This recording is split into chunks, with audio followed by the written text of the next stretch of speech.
Կոռուպցիայի ամենատարբեր դրսևորումներին ծանոթանալիս հանդիպում են արարքներ, որ պարզ տրամաբանության տեսանկյունից առնվազն տարօրինակ են։ Օրինակ, երբ սնանկ ճանաչվող ընկերությունը հերիք չի սնանկացել է, դեռ կաշառք էլ տալիս է, որ պատկան մարմինն իրեն սնանկ ճանաչի։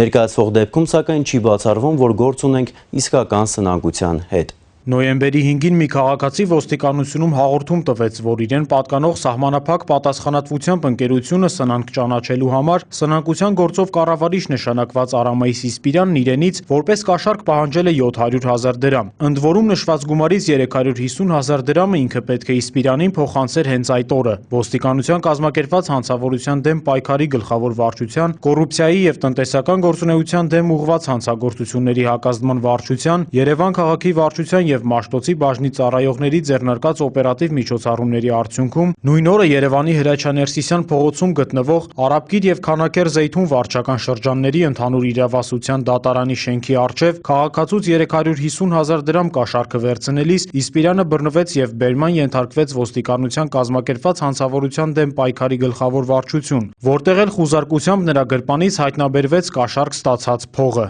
Սովորական լույսի տակ չի երևում, իսկ այս լույսի տակ դեղնականաչ երանգ, դստակ կապույտ գույնով գրած է, ինչ է գրած։